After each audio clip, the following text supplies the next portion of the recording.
E aí, pessoal, tudo bom? Professor Jerônimo Neto. Hoje vamos dar continuidade às nossas aulas, tá bom? Aula de dinâmica. Vamos embora. Galera, falar de dinâmica é falar de força.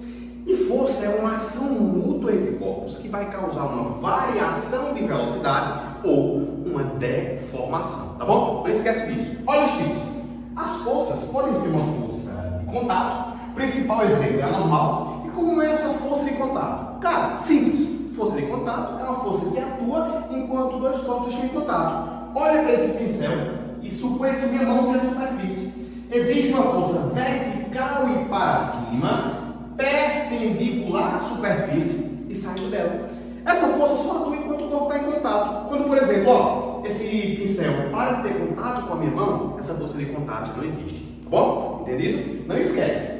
E a força campo? Cara, a força campo é uma força de interação entre corpos que não precisa de contato. Olha o principal exemplo, peso. Perceba esse corpinho. Ele está sendo atraído pela Terra, pela força peso. A mesma forma que ele atrai a Terra atrai ele. Força peso é massa vezes a gravidade. A gente considera que a gravidade aqui na Terra é 9,8, né? Aproximadamente 10 das questões. E aí, logo, ou seja, peso como é massa vezes a gravidade, esse peso ele vai ser diretamente proporcional a essa massa. Corpos que têm maior massa, consequentemente, terão um maior peso. Tranquilo? Força resultante. Força resultante é o somatório das forças que atuam no corpo. Ou seja, perceba, F1, F2 e um corpo de massa M. F1, que é a maior força, menos F2, que é a menor força, é igual a massa vezes a aceleração. Porém, se essas forças forem iguais, essa força restante vai ser zero. Consequentemente, a aceleração é zero. E se a aceleração é zero, falando sobre um corpo está em equilíbrio. E o que é equilíbrio? Pode ser dois tipos. Equilíbrio estático, em que a velocidade é igual a zero. Ou equilíbrio dinâmico, onde a velocidade é constante e diferente de zero, o famoso MRU. Gente, falando um pouquinho agora sobre inércia. O que é inércia? Inércia, cara, é a capacidade que o corpo tem de resistir a uma variação de movimento. Ou seja, imagine que você vai empurrar um Fusca e um caminhão. Se você faz uma determinada força, você consegue colocar o Fusca em movimento. Mas se você faz aquela mesma força que fez no Fusca e um caminhão, não consegue colocar, porque aquele caminhão tem uma massa bem maior. E se ele tem uma massa maior, ele resiste mais. Logo, quanto maior a massa, maior a inércia. Agora, vamos falar das leis de Newton. Tá bom? Vamos lá, vamos embora. Vamos lá. Continuando as leis de Newton. Cara, as leis de Newton são três leis. Primeira lei, a lei da inércia. Segunda lei, ou lei fundamental. E terceira lei, ou lei da vida, ação e reação. Como dizem, aqui se faz, aqui se para. Olha só.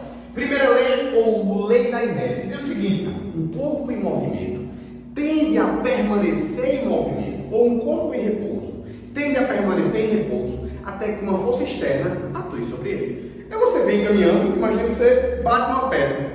Você cai porque você tende a continuar o movimento inércia. Mas você vem no cavalo, o cavalo para de uma vez. Você cai porque você tende a continuar o movimento. Isso é a primeira lei de Newton. Então, tudo isso que a primeira lei diz, que um corpo em movimento fica em movimento, um corpo em repouso tende a permanecer em repouso, ele quer dizer que a força resultante vale zero. Qual é o principal exemplo que usamos para diminuir essa inércia? Cinto de segurança. Em uma colisão, por exemplo, o carro para, o cinto de segurança atua para segurar a pessoa, para que ela não tenda a continuar esse movimento. Tá bom? Segunda lei, ou lei fundamental. Já expliquei antes, diz que força resultante é massa vezes aceleração. Ou seja, vamos fazer uma força em um corpo. Este adquire uma aceleração na mesma direção e sentido dessa força. Isso é a segunda lei. E a terceira lei, ou ação e reação, diz o seguinte: vê, tem dois corpinhos, A e B. O corpo B atrai o corpo A, força de B e A. E o corpo A atrai o corpo B, força de A e B. Ou seja, perceba que elas estão em sentidos opostos. Perceba que se a força de B e A vale 10 Newton, a de A e B também vai valer 10 Newton, porque elas possuem a mesma intensidade. E olha só, a força de B atua em A, e a força de A atua em B. Então elas atuam em corpos diferentes, por isso que elas não se equilibram. Não esquece disso, tá bom? Elas não se equilibram por causa disso. Quando um boxeador, por exemplo, dá um murro no outro, ora, a força que a mão de um bate no rosto desse outro é a força que o rosto desse faz na mão de quem bateu. Ou seja, é a mesma intensidade, porém um cai e o outro não, porque atua em corpos diferentes, não se equilibram. O exemplo clássico, quando um cavalo puxa uma carroça, se o cavalo puxa uma carroça com 10 Newton, a carroça puxa o cavalo com 10. Porém, por atuar em corpos diferentes, não se equilibram e o sistema entra em movimento. Tá bom? Não esquece disso. Vamos embora. Força elástica. Força elástica é uma força restauradora. Por isso que nas fórmulas tem assim, ó, menos. Força elástica é menos K vezes X. Onde K é a constante da mola e X é a deformação. Olha essa mola antes do bloquinho. Olha essa mola depois do bloquinho. Ela esticou, ela deformou. Esse X é a deformação. Perceba, quanto maior é a deformação, quanto mais esticada está essa mola, maior essa força elástica. Está se opondo a esse movimento que essa força está fazendo com ela. Por isso que é uma força restauradora. Ela quer voltar a mola para a posição de equilíbrio, tá bom?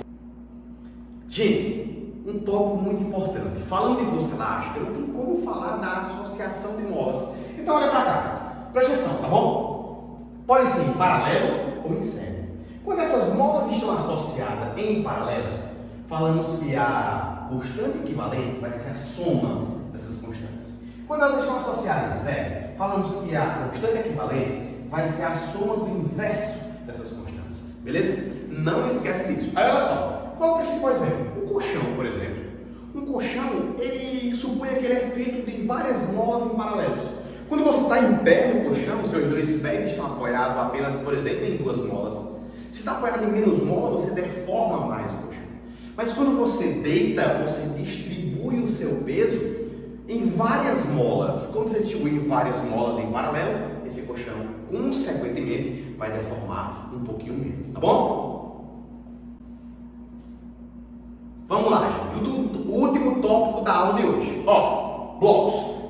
Imagina que tenha 3 bloquinhos sendo puxados por uma força F e na anunciada a questão diga assim: um corpo de massa A igual a 2 kg, em contato com um corpo B de massa 3 kg, em contato com um corpo C de massa 5 kg, que estejam sendo puxados por uma força F de 30 N, calcule a força que C exerce em B. Vamos lá. Cara, isso é muito prático. Presta atenção.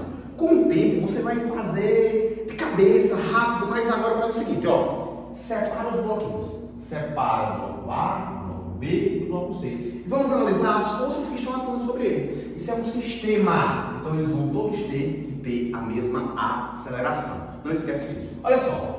Puxou o bloco C com uma força F.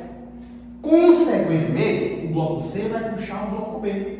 O bloco C é puxado por F. O bloco C puxa o bloco B. Veja. Força de C em B. Só que para toda ação existe uma reação. Se o bloco C puxa o bloco B puxa o bloco C de volta. É como se o bloco C falasse: vamos embora, B. E o B, não vou não. Ou seja, ação e reação.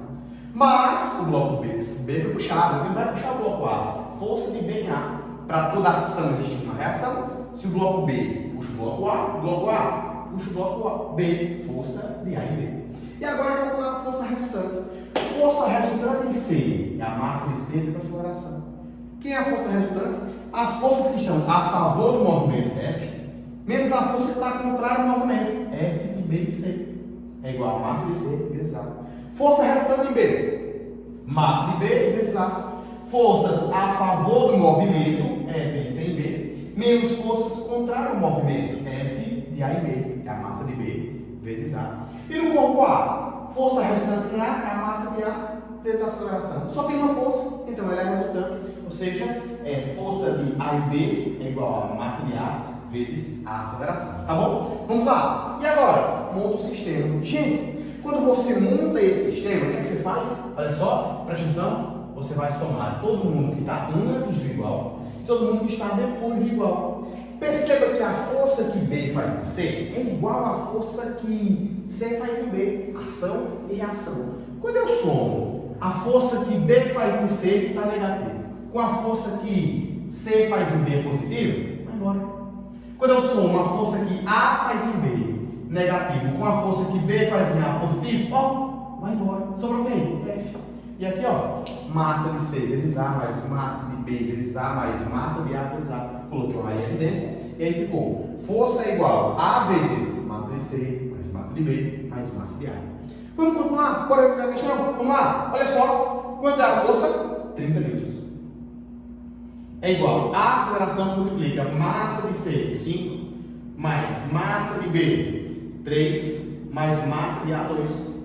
Ou seja, 30 é igual a A vezes 10.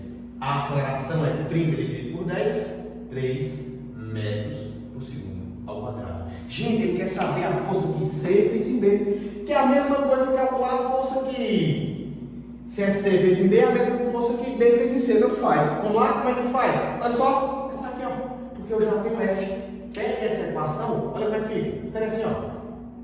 F, 30, menos força de B em C é igual a massa de C, vale 5, aceleração 3.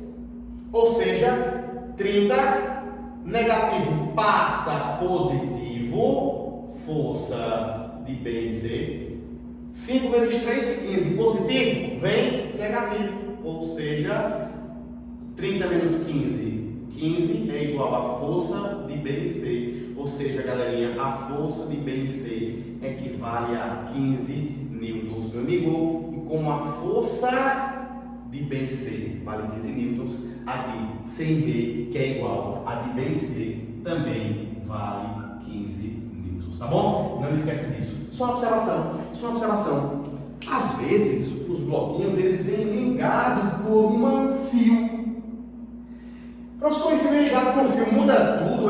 Não, passa a surgir uma força que só acontece em fios, chamada de tração. E muda o quê? Nada, só muda isso. Que ao invés de chamar de F de C e B, iríamos chamar de tração de C e B. Porque agora é a força que acontece no fio. E força em fios é tração. Tá bom? Vamos embora.